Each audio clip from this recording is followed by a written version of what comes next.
But the gym, you guys came to the gym. And before this all happened, I was speaking to you, and you had lost how much weight? This is a guy I really want to talk to you about this. Yeah. And I'm gonna be honest, I'm open to talk about that because I've never publicly talked about like weight loss or weight struggles throughout my life at all, like on the internet. Yeah. It's just because I've always been insecure about it. But recently, since I've been losing weight and like actually trying, I'm open to talk about it.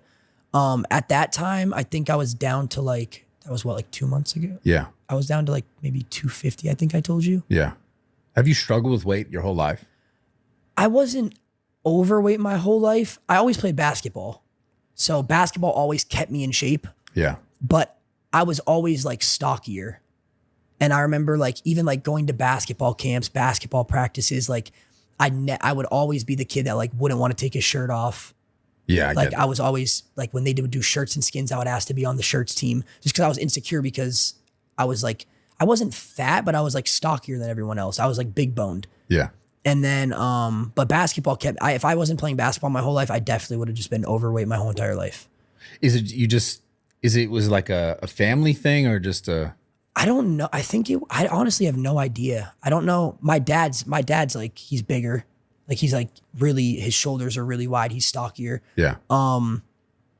But I think it was just maybe a mixture of like how much physical activity I was doing as a kid and I guess what I was eating. But like I wasn't, when I think about it, like I would just eat breakfast, school lunch, and then the dinner my mom made.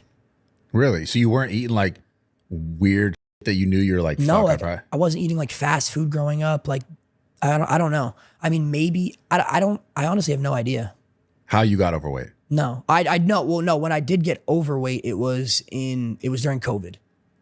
So I was playing basketball my freshman and sophomore year, and then COVID happened and I lost my junior year and everybody was just at home out of school. So I was just at home, sitting down, playing Fortnite 10 hours a day. Yeah. Ordering DoorDash. The worst thing. And I mean, I had no choice. Like I couldn't cook, I guess. So I would just resort to ordering DoorDash. And at the time I was making a little bit of money off like playing Fortnite. Yeah. So like the money I would make from like tournaments and stuff? Tournaments, like wagers. Yeah. So the money I would make, if it was like $800 a month, it would just be spent on DoorDash. Yeah. And yeah, that's really when I got like overweight, was during COVID. Is that when you got insecure? Obviously you're overweight. I mean, yeah, I mean, I guess you could say I was insecure my whole life. But you like, were? Yeah. About what?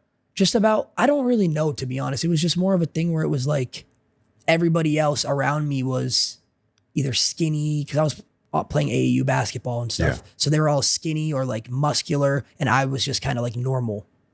So I was just insecure about that, I guess. But then, yeah, when COVID happened and I got really overweight, that was when I definitely got a lot more insecure.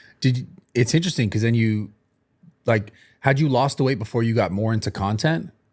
Say that again? Like, you hadn't lost the weight like before you got more into the content, meaning like you kept making content and you were still overweight? Yeah. So the first 6 months of me streaming, I didn't do a face cam. Oh, yeah. It was just my voice. Just like my voice over games. So you were insecure for sure. Yeah. No, which is not a bad thing. I wouldn't show my face. And there's actually a situation where like, there was a thing where I was on a team and I made money and they wanted me to like take a picture of myself to post like, oh, he made money in this tournament. And I was like, I don't want to post myself. So they were like, okay, just get your roommate to do it. So I like got my roommate to like take a picture of himself. So like I didn't have to face reveal. Holy. Yeah. What gave you the confidence to say, f it? It was one day I moved to Texas. It was right after I dropped out of college and I moved to Texas. And at this point, I was averaging like 700 viewers with no face cam.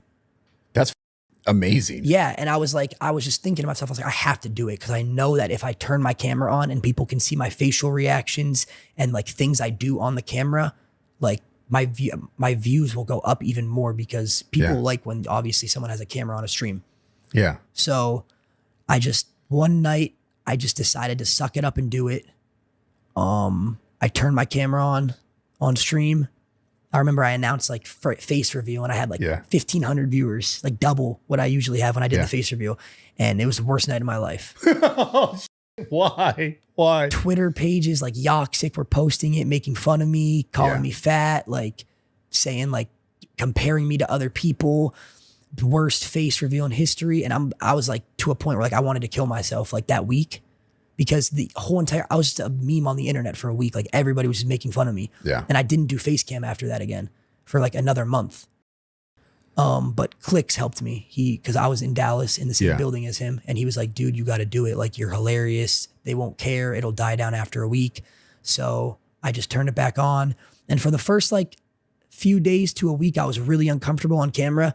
Like I wasn't myself. I would like try not to move.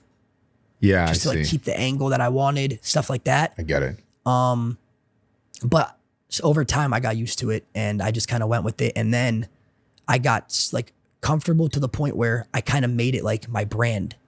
Yeah. Like the fat jokes. Yeah. I like made it kind of like my thing. Yeah. And I like just leaned into it. And I think that's what really helped me, because my viewers went up, my views went up. Yeah. Like everything was just. It's interesting how like the internet is just such a nasty, toxic place. But the more you lean into the kind of bullshit, it takes the power away. Yeah. And it also then makes them be like, I think it's because it's weird because a lot of people can get that initial reaction, and like most people legitimately, especially if they've not been on the internet, they're not used to it. They're just like you said, this. Yeah. Like, I don't want to do this anymore. But if you could stick it out, I think that's when people go, oh, this person's actually cool. No, it's a really harsh place. I'm going to be honest. Like, yeah, it's pretty bad. People are so toxic. And the reason is just because they're hiding behind a screen. And they can say whatever they want. Yeah. With no picture of them, nothing what they look like. But yeah. Does it fuck with you anymore now? Or is it just like, you don't even think about that anymore? It doesn't, the fat jokes don't fuck with me anymore, just because I know, like, me personally, I'm the healthiest I've ever been. Yeah. And I'm actually trying like very hard to like get even healthier. So I know that like when I'm trying, if people are hating, it's like, okay, cool. They're just heads, dude. Yeah. It doesn't bother me anymore. Nonsense. So what have you done? Like, and what are you doing to continue to lose the weight? Like, what worked for you? So it started, see, this is another thing, is people think that it started 2 months ago and I lost 70 pounds in 2 months and everybody's like, oh, Ozempic. Yeah. You definitely don't look like somebody who's taking Ozempic. Yeah. And so it started back in November of 2023. Okay. Me and Click started working out with a personal trainer in Dallas.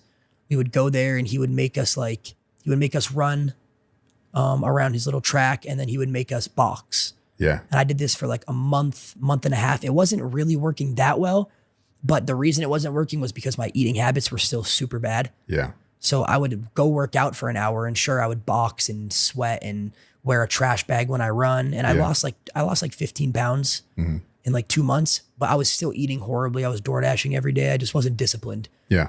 And, yeah, that was when it started. And then I tore my MCL. Doing what? Playing basketball? Playing basketball, yeah. So I took a break.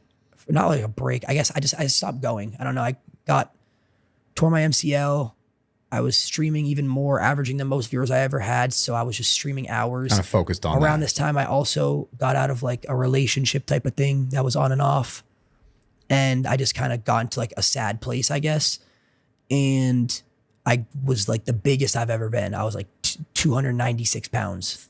Yeah, I was like almost 300 pounds. And then Dude, it took me in a street fight easy. 260, right? Yeah, well, you 290. You would have fucked me up. I was 296. I remember going there and he was like, you're 296. And he was like, we're talking about like weight loss surgery. Yeah. At 296 pounds. And how did you feel? It was just like, I was just so disappointed in myself, because I knew like I was on the right track. I was down 15 pounds. I was working out every day.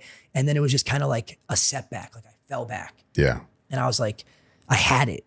And this is like the third time in my life that like I tried to lose weight, and I did for like a month or two, and then I just stopped and fell back. Yeah. And I was just disappointed. And then I started to like change my eating habits a little bit. And just by eating, like I dropped like 20 pounds.